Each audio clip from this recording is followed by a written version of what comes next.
Good morning, class 7. Welcome again to your social studies classes. So class, we were studying about the lesson number 12 from the unit of geography and we were studying about the Sahara Desert. So come to page number 260. 260 page number पे आ जाइए. Today we are going to study about the climate of the Sahara Desert.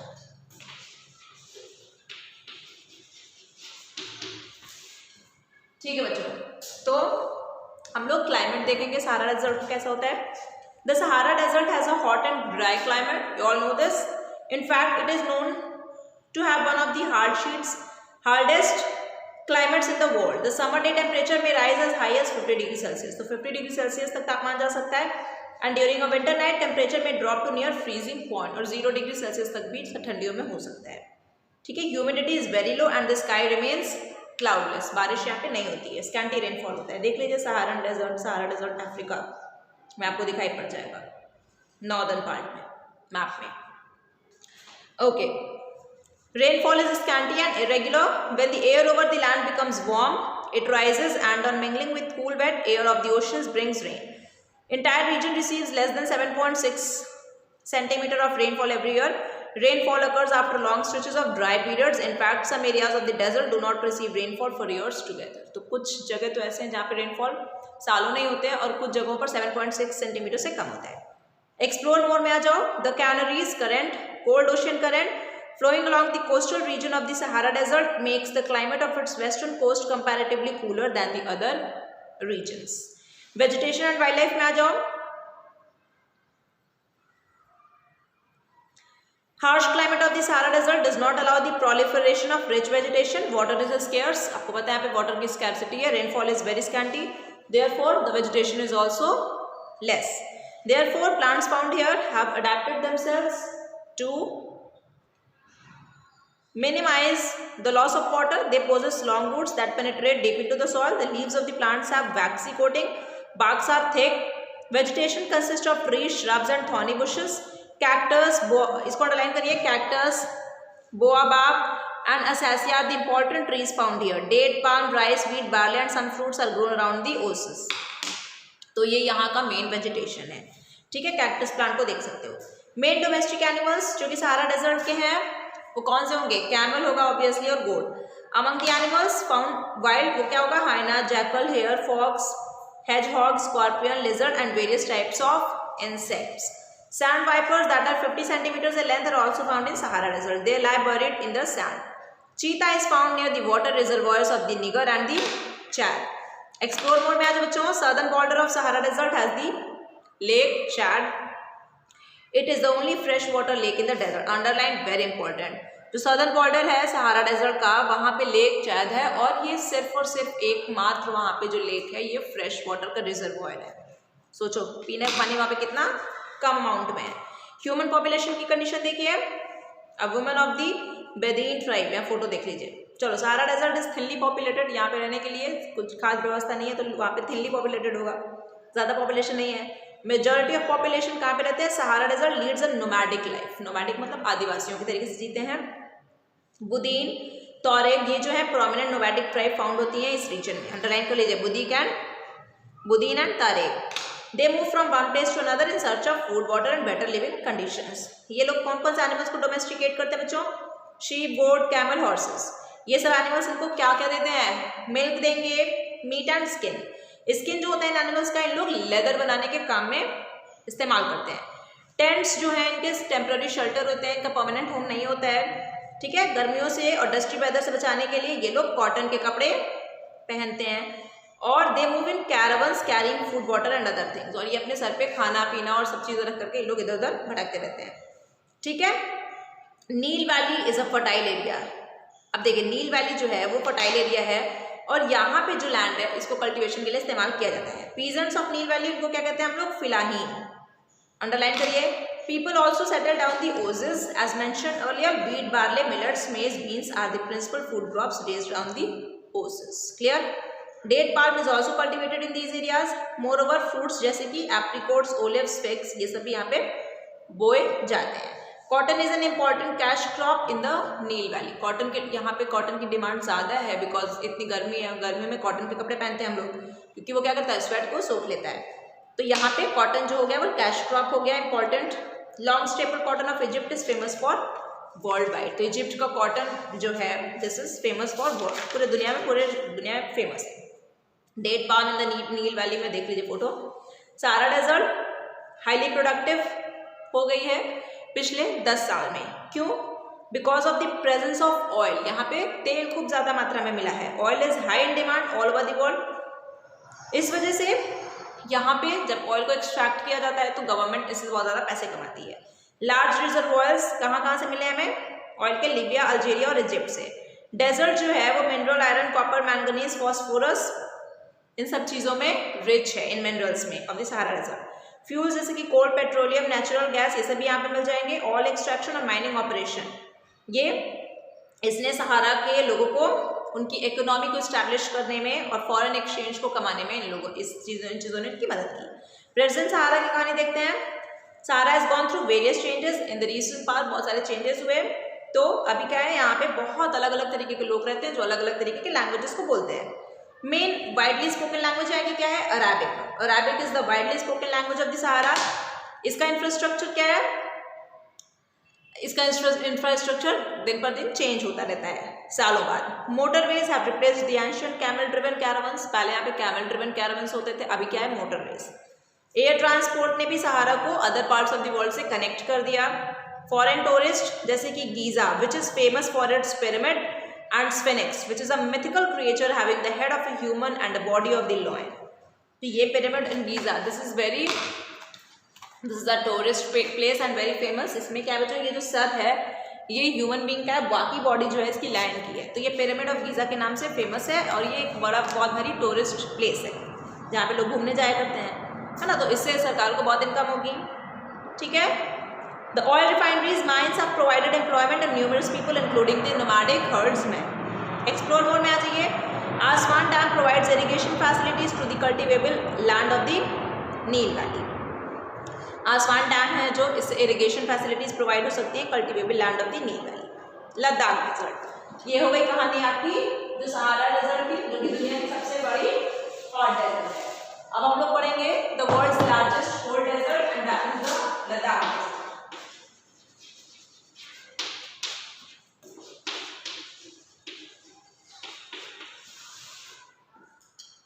Ladakh desert में आ जाओ बच्चों। लद्दाख में क्या है? Location. Ladakh is located in the eastern side of Jammu and Kashmir state in India. तो लद्दाख रीजन के बारे में सब लोग जानते हैं, जम्मू कश्मीर के ईस्टर्न साइड में है। It lies to the north of the great Himalayas. Ladakh किस किस चीज़ों से घिरा हुआ है? काकाकोरम माउंटेन रेंज जो कि नॉर्थ में है और जस्कर माउंटेन रेंज जो कि साउथ में है। लद्दाख रीजन देख लीजिए आप लोग। अंटिल 1979 तक क्या था? Ladakh was a single district था, लेकिन 1979 में ये 2 डिस्ट्रिक्ट में चेंज हो गया, उसको बांट दिया गया, लेह और कारगिल। लद्दाख का रीजन देखिए 86,904 स्क्वायर किलोमीटर है। ये region is drained by many rivers, यहाँ से निकलती है जैसे कि इंडस। यहाँ पे जो सबसे मोस्ट इंपॉर्टेंट रिवर है वो इंडस, और भी ढेर सारी नदियाँ यहाँ पे मौजूद है। श्योक, जस्कर, नुब्रा, सुरू, ये सब इंडस की ट्रिब्यूटरीज हैं, ठीक है। There are many glaciers in the Karakoram range. Glaciers क्या होता है? पत्थरों की बड़ी बड़ी आइस शीट्स की, बर्फ की बड़ी बड़ी चट्टानें। Siachen glacier is a notable example. Underline कर लीजिए, सियाचिन ग्लेशियर कहाँ पाया जाएगा? लद्दाख रीजन में। अब यहाँ का क्लाइमेट क्या होगा बच्चों? कोल्ड डेजर्ट है तो बहुत ठंडा होगा। Being situated at high altitude, ये देखिए यहाँ पे फिगर भी, मैप भी दिया गया है। This is very good book. यहाँ पे देखिए, यहाँ पे आपको किताब दिया गया है। ये जम्मू कश्मीर है, ठीक है। जम्मू कश्मीर में ये देखिए, ये जो रीजन हो गया आपका, ये लद्दाख रीजन है यहाँ पे। और ये लद्दाख रीजन को लेह और 2 चीज़ों में बांटा गया था ना, Leh and what was the second? Kargil, ठीक है। देखिए, और ये हो गया आपका सियाचिन ग्लेशियर, यहाँ पे सबसे बिगेस्ट ग्लेशियर है। ये जम्मू कश्मीर और ये क्या हो गया आपका? पाकिस्तान। चलो, क्लाइमेट क्या हो गया यहाँ पे? Cold and dry, okay. In fact, it is one of the coldest regions of the world. Interestingly, it once used to be referred as the moonland or broken moon due to its bareness. अब यहाँ पे पहले कुछ बहुत समय पहले जब यहाँ पे कुछ नहीं था तो इसको बैरननेस की वजह से इसको हम लोग क्या बोलते थे, मूनलैंड। ठीक है, it is still known as Khapa Chand which means snow land. Khapa Chand इसको अभी भी लोग कहते हैं, जिसका मतलब क्या होता है, स्नो लैंड। समर सीजन में क्या होता है, वार्म ब्राइट डेज होते हैं और कूल नाइट्स होती है। विंटर सीजन में हैवी स्नोफॉल होता है। लद्दाख कहाँ पे है, रेन शैडो एरिया है, लीवर्ड साइड ऑफ हिमालयाज में है। मॉइस्चर लेडन क्लाउड्स जो कि हिमालयाज पे आते हैं, they are unable to reach the Ladakh region, वो लद्दाख रीजन तक नहीं पहुंच पाते हैं और इस वजह से क्या होता है, rainfall during the summer season is negligible. Melting snow at altitudes is the main source of water. अब जब बर्फ पिघलता है तो उसी से पानी इन लोगों को मिलता है। एक्सप्लोर मोर में ये, since most of the population of Ladakh is much influenced by the Tibetan culture, it is sometimes referred to as little Tibet. Underline कर लीजिए। अब लद्दाख रीजन में क्या बच्चों, चाइना के बॉर्डर पे ही है, तो चाइना का जो तिब्बत है उससे जो है बहुत सारा कल्चर यहाँ पे फ्यूज हो जाता है, मर्ज हो जाता है, मिल जाता है, इसलिए इसको हम लोग लिटिल तिब्बत के नाम से भी जानते हैं।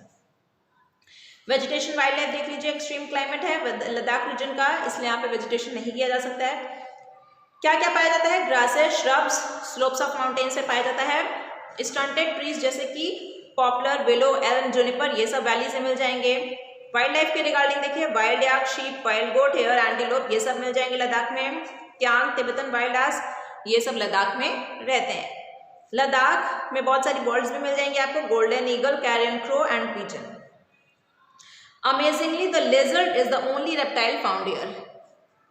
एक बहुत आश्चर्यचकित होने वाली बात यहाँ पे ये है कि सिर्फ एकमात्र इंसेक्ट जो रेप्टाइल है यहाँ पे पाया जाता है, एंड दैट इज लिजर्ड, छिपकली। Snow leopards have also been reported in the Ladakh region. Recently, Tibetan sand fox has been discovered in this region. Human population में आ जाइए, Sahara Desert, Ladakh is also sparsely populated. Ladakh भी ज़्यादा densely populated नहीं है. Majority of the population living here is influenced by the Tibetan culture. Inhabitants of Ladakh show resemblance to the people of Tibet and Central Asia. People living in eastern Ladakh are mostly Tibetan Buddhist. तो यहाँ पे जो लोग हैं वो mostly Buddhism को follow करते हैं। नंबर ऑफ बुद्धिस्ट मोनास्ट्रीज यहाँ पे, जिसको हम लोग गोमपास के नाम से जानते हैं, वो बनवाया गया है। People of eastern Ladakh speak the Ladakhi language. Underline, in western Ladakh most of the people are Muslims, these people speak the Balti language. Ladakhi people are very hard working, they practise agriculture in the lower slopes and in the valleys. Fields are sown in the month of May and the crop is harvested in the month of September. Wheat यहाँ का जो है वो main crop हो जाएगा lower areas में। Beside जिसके barley भी बोया जाता है, मैन्योर ऐड किया जाता है सॉइल में ताकि उसकी फर्टिलिटी को एनहांस किया जा सके।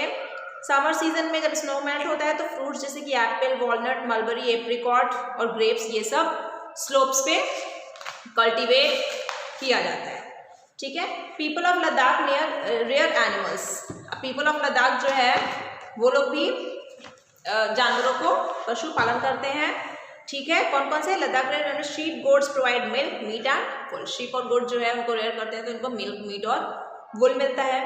याक, अब यहाँ का जो एक बहुत ही ज़्यादा प्रचलित पशु है उसका नाम है याक। ये क्या करता है, मिल्क और wool, serve as a beast of burden. ठीक है, तो ये जो है याक, ये आपको लद्दाख रीजन में ही मिलेगा। Cashmere fibre is obtain from the undercoat of the Kashmiri goat. Kashmiri fibre जो हम लोगों को मिलता है वो कश्मीरी गोट से मिलता है। It is use for making Kashmiri shawls which are very famous. और जो कश्मीरी शॉल्स आप लोग जानते होंगे, जो लोग हम लोग पहनते हैं, ठीक है, वो बहुत पॉपुलर है और बहुत फेमस है। Leh, the administrative capital of Ladakh. Administrative capital Ladakh का लेह हो गया। कितना है, 400 किलोमीटर श्रीनगर से दूर है बाय रोड। तो ग्रेट इम्प्रूवमेंट्स किए गए रोड ट्रांसपोर्ट और कम्युनिकेशन में लद्दाख रीजन में पास्ट में। Leh is becoming a great tourist attraction. Leh जो है एक बहुत खूबसूरत जगह है, तो वो एक ग्रेट टूरिस्ट अट्रैक्शन भी है, इसलिए यहाँ पे टूरिज्म को प्रमोट करने के लिए बहुत सारे इंडस्ट्रीज को भी बनाया गया एंड शेप किया गया। श्रीनगर लेह रोड जो है ये टूरिज्म को बढ़ाती है। ठीक है, रेगुलर एयर फ्लाइट्स अभी हमको ले जाने को मिल सकते हैं। टूरिस्ट सीजन इन लद्दाख कब से कब तक रहता है, May to November. Winter season की में क्या होता है, heavy snowfall, whole region is covered with snow, और इस वजह से लोग it becomes difficult for the people to leave their homes, इसलिए लोग घर से बाहर नहीं निकल पाते हैं।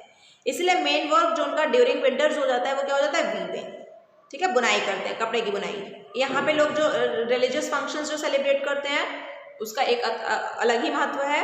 Most of the people live in small villages, houses are built of sun-dried bricks, roofs of the houses are flat. Government is making efforts to improve the plantation, the local breeds of livestock, fodder production and the taping of all natural resources of the betterment of the Ladakh. तो लद्दाख को better बनाने के लिए और government ने बहुत सारे steps वो ले रहा है। ले द लद्दाख कैपिटल, आप लोग देख सकते हो। Okay, with this we have ended this chapter, and the glossary and points in brief you will do it by yourself. Question and answers we will do in the format of PDF. And with this we have also completed our unit of geography. Now what is left? Only chapter number 9